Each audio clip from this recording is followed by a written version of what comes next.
نے انسان کی طبیعت میں چاہتوں کو پورا کرنا رکھا ہے. انسان چاہتا ہے میری ہر چاہت، میری ہر خواہش پوری ہو.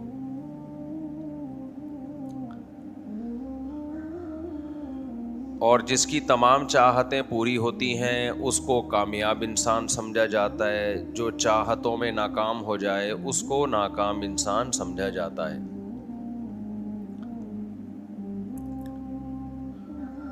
لیکن قرآن الحمد سے لے کے والناس تک اور تمام پیغمبروں کو بھی جو اللہ نے بھیجا، سب کی دعوت ایک ہی تھی، مشترک تھی، کہ اللہ نے انسان کو اس دنیا کے لیے پیدا کیا ہی نہیں ہے. انسان اس دنیا کے لیے نہیں پیدا ہوا، انسان آخرت کے لیے پیدا ہوا ہے. اور اللہ اس دعوے کی جو دلیل دیتے ہیں وہ دلیل یہ کہ میں نے تمہیں کسی مقصد کے لیے پیدا کیا ہے، بے مقصد پیدا نہیں کیا. دنیا میں کوئی بھی شخص جب کوئی کام کرتا ہے تو اس کام کے پیچھے کوئی ریزن ہوتی ہے، کوئی وجہ ہوتی ہے، کوئی حکمت ہوتی ہے. وما خلقنا السماء والارض وما بینہما لاعبا، ہم نے لاعبین کہ ہم صرف کھیل تماشا کرنے والے تھے، ایسے ہی پیدا کر کے چھوڑنے والے تھے. یہ تمہاری بھول ہے، ایسا نہیں ہو سکتا.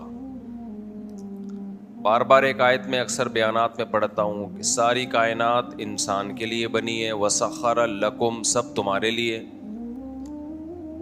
انسان کو کیوں بنایا؟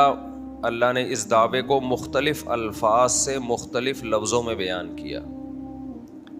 ایک جگہ بتایا وما خلقت الجن والانس الا لیعبدون، صرف میں نے اپنی عبادت کے لیے پیدا کیا.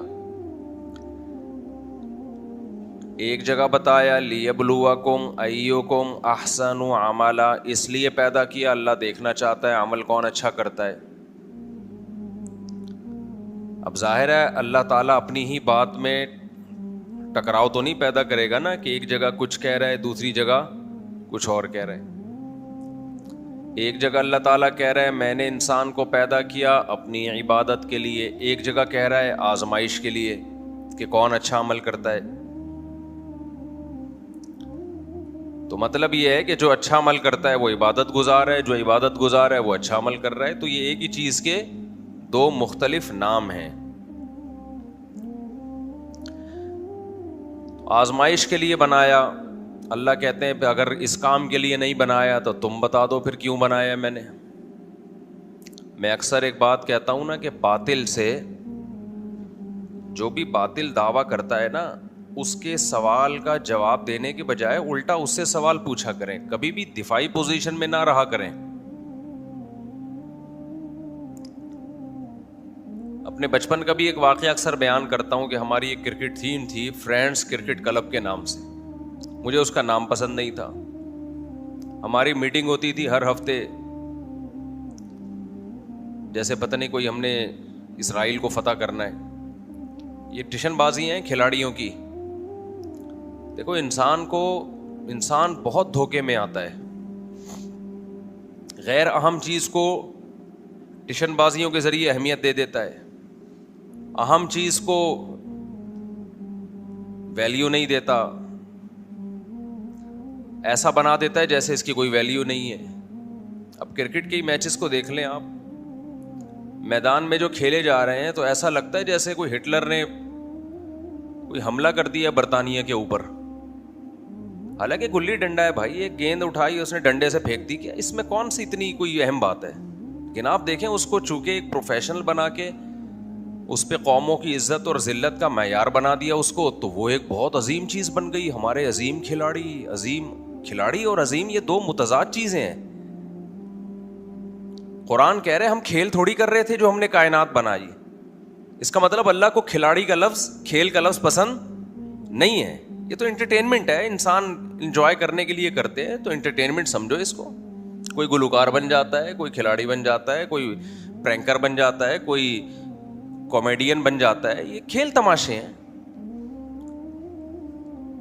کفر اتنی بڑی نحوست ہے کفر کیونکہ کافر کے پاس گائیڈنس نہیں ہے.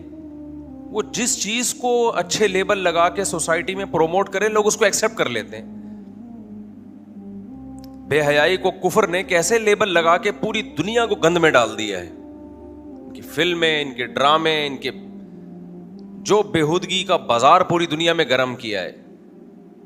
ہم پہلے کتابوں میں پڑھا کرتے تھے کہ زنا تمام ادیان میں حرام ہے, تمام کلچر میں حرام ہے, کیونکہ 600-700 سال پہلے جو اسلامی قانون کی کتابیں لکھی گئیں اس میں پوری دنیا میں غیر مسلم مسلم سب اس کو غلط سمجھتے تھے کہ نیچر قبول نہیں کرتی.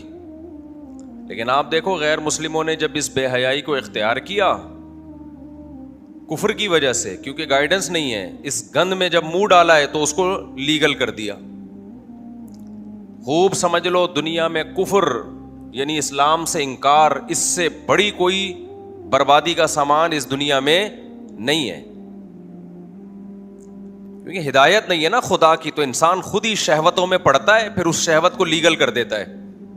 شراب میں پڑے لیگل کر دیا, زنا میں پڑے لیگل کر دیا, ہومو سیکسولیٹی میں پڑے لیگل کر دیا اس کو, اور پتہ نہیں کیا کیا گند ابھی آگے حلال ہونے والا ہے. خیر میں ٹاپک سے نہ ہٹ جاؤں. ہاں وہ یہ بھی پکڑ کے رکھیں, اور ابھی یہ جو میں بات کر رہا تھا کھیل کی, یہ تو باطل سے لڑائی, یہ گچی پکڑ کے رکھنی ہے آپ نے, اس کی ٹاپک سے نہ ہٹ جاؤں میں. تو کھیل کا لفظ اللہ اپنے لیے پسند نہیں کرتا. کہ اللہ کہتے ہیں میں خدا ہو کے میں کیوں کھیل تماشا کروں گا, اس کائنات کو انٹرٹینمنٹ کے لیے بناؤں. اور ہمارے یہاں کھلاڑی کو بڑی ویلیو دی جاتی ہے. میں یہ نہیں کہہ رہا کہ کھلاڑی کی توہین کریں آپ, نہ توہین کریں نہ کوئی بہت زیادہ عزت دیں. بلہ ہے, آگے سے ایک بندہ گیند پھینکتا ہے, یہ اٹھا کے پھینک دیتا ہے, لگ گیا تو چھکا ہو گیا, نہیں لگا تو بولڈ ہو گیا بس, اور اس سے زیادہ اس کی کوئی حیثیت نہیں ہے.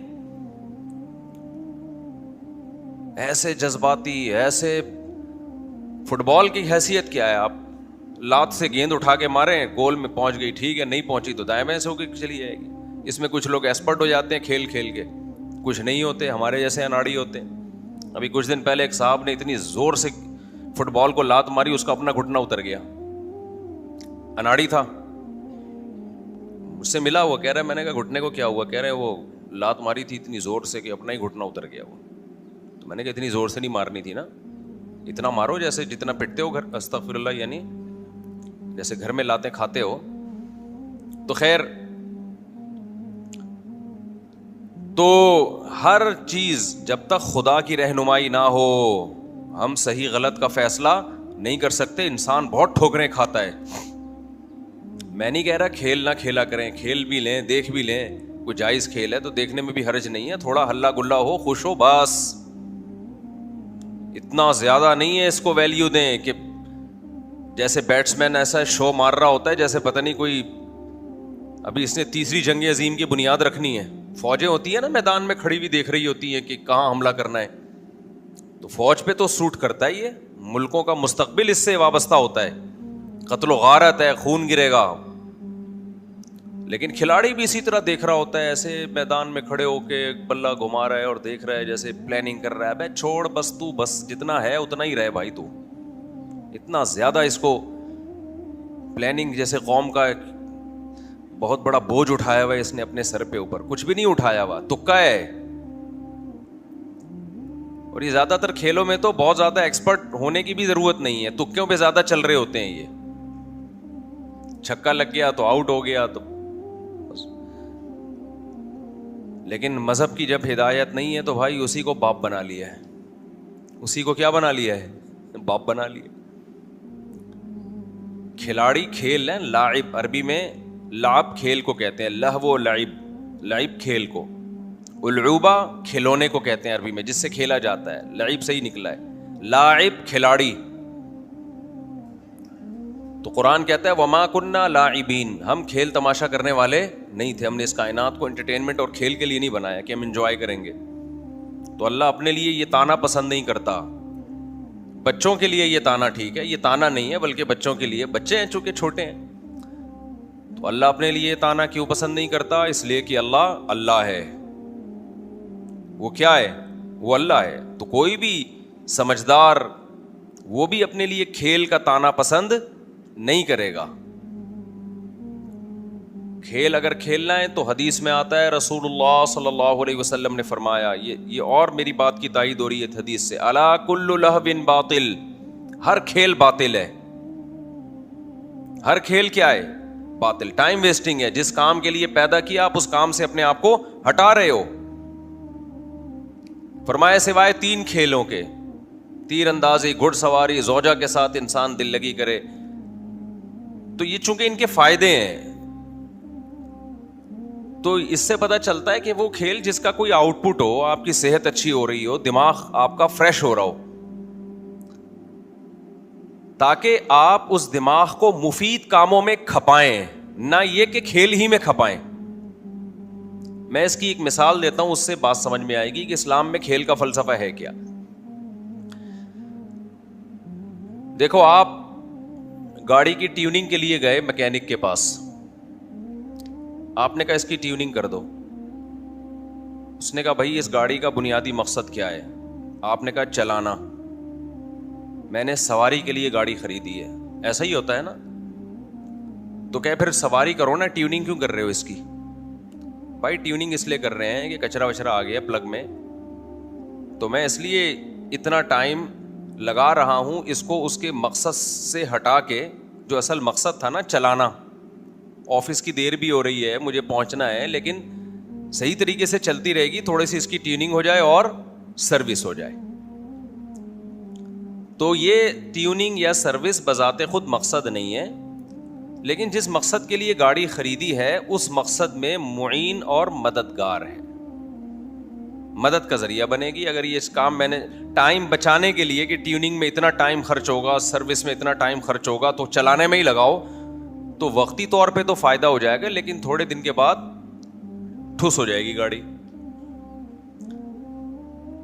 بالکل انسان کی بھی بات ایسا ہی ہے. انسان کو بھی ٹیوننگ چاہیے. انسان کی ٹیوننگ, گاڑی کی ٹیوننگ صرف مادی ہے, انسان کی روحانی ٹیوننگ بھی ضرورت ہے اور مادی ٹیوننگ کی بھی ضرورت ہے. مادی ٹیوننگ کھانے کے ذریعے ہوتی ہے, ایکسرسائز کے ذریعے ہوتی ہے, نیند کے ذریعے ہوتی ہے. روحانی ٹیوننگ کوئی خوشی کی بات سنے, کوئی دماغ فریش ہو جائے اس کا.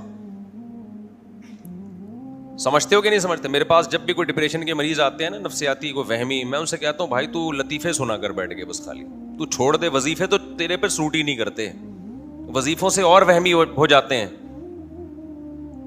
خوش رہا کرو. ڈپریشن کے مریض ہیں نا, اگر وہ, اچھا یہ عجیب بات ہے, جو طلبہ پڑھائی میں دل نہیں لگتا وہ کہتے ہیں کچھ وظیفہ بتا دیں پڑھنے کے لیے, تو اس میں دل کیسے لگ جائے گا تیرا؟ حیرت کی بات ہے, جتنی دیر تو نے وظیفہ پڑھنے تو کتاب پڑھ لے بیٹھ کے بھائی. تو عجیب ہی شیطان نے پتہ نہیں کیا دماغ میں وہ گھسا دیا ہے. تو وظیفہ کا میں منکر نہیں ہوں, اللہ کا ذکر تو کسی بھی طرح سے کیا جائے ٹھیک ہے, لیکن وہمی آدمی جب زیادہ اس طرح کرے گا تو اس کا وہم کم نہیں ہوتا بلکہ بڑھتا ہے. اپنی دماغ کو فوکس کر رہے ہیں نا ایک جگہ. یا ڈپریشن کے مریضوں کی ڈپریشن بڑھتی ہے.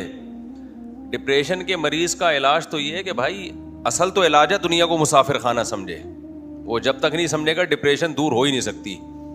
اور ظاہری طور پر یہ ہے کہ تھوڑا خوش رہا کرے, وہ 4 شادیوں کی باتیں کیا کرے نہیں. ڈپریشن کا مریض کرے گا تو مر جائے گا.